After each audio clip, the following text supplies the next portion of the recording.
Shalom pemirsa yang diberkati Tuhan, bertemu kembali dalam seri pelajaran Sekolah Sabat. Sebelum kita memulai pelajaran Sekolah Sabat kita, mari kita berdoa.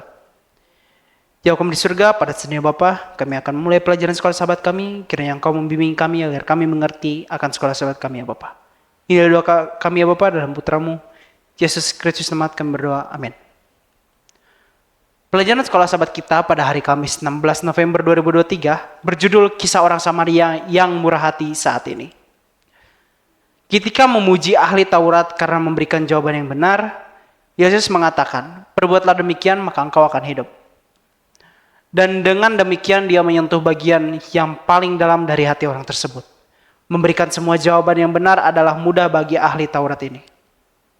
Tetapi melakukan semua hal tersebut adalah sebuah masalah pada 2000 tahun yang lalu. Dan hal itu masih tetap menjadi sebuah masalah bagi banyak dari kita saat ini.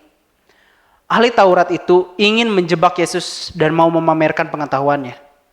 Dia kemudian menanyakan satu pertanyaan lanjutan.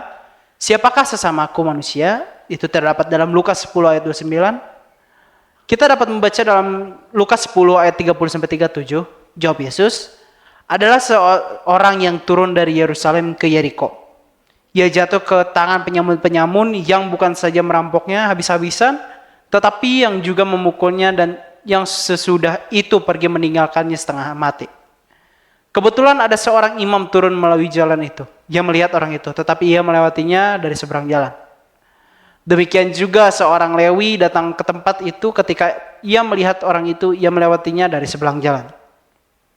Lalu datang seorang Samaria yang sedang dalam perjalanan ke tempat itu. Dan ketika ia melihat orang itu, tergeraklah hatinya oleh belas kasihan. Ia pergi kepadanya lalu membalut luka-lukanya. Sesudah itu ia menyiraminya dengan minyak dan anggur. Kemudian ia menaikkan orang itu ke atas keledai tunggangannya sendiri. Lalu membawanya ke tempat penginapan dan merawatnya. Keesokan harinya ia menyerahkan 2 dinar kepada pemilik penginapan itu, katanya, "Rawatlah dia dan jika kau belanjakan lebih dari hari ini, aku akan menggantinya waktu aku kembali." Siapakah di antara ketiga orang ini menurut pendapatmu adalah sesama manusia dari orang yang jatuh ke tangan penyamun itu? Jawab orang itu, orang yang telah menunjukkan belas kasihan kepadanya. Kata Yesus kepadanya, "Pergilah dan berbuatlah demikian." Bagaimanakah Anda merangkumkan maksud dari cerita Yesus dalam cerita ini? Adakah orang-orang yang di sekitar kita yang diperlakukan dengan tidak adil oleh orang lain? Sudahkah kita melakukan apa saja yang bisa kita lakukan untuk menolong mereka? Adalah benar bahwa kadang-kadang para pendeta, tua-tua, dan anggota jemaat tidak membantu mereka yang membutuhkan pertolongan. Kadang-kadang orang-orang dari kepercayaan lain bisa lebih ramah kepada orang yang di masyarakat dibandingkan dengan kita. Kita bisa saja berbicara bagaimana menjadi orang baik, namun orang lain yang justru memenuhi kebutuhan dari orang lain yang kita tidak lakukan. Jika kita mau iman kita berarti, maka kita harus menjangkau dan menolong mereka yang membutuhkan. Yesus menyimpulkan cerita dari orang Samaria yang murah hati ini dengan menyanyikan, siapa di antara 3 orang dalam cerita ini yang benar-benar menjadi sesama dari orang yang membutuhkan pertolongan tersebut. Dengan demikian pertanyaannya, siapakah sesamaku manusia? Dijawab selama-lamanya. Kristus telah menunjukkan bahwa sesama manusia bukan saja berarti seorang yang segereja atau seiman dengan kita. Hal itu tidak ada hubungannya dengan suku, warna kulit, atau perbedaan golongan. Sesama manusia ialah setiap orang yang memerlukan pertolongan kita. Sesama manusia ialah setiap jiwa yang dilukai dan ditindih oleh musuh. Sesama manusia ialah setiap orang yang menjadi milik Allah. Ellen G. White, Alpha dan Omega, jilid 6, halaman 115.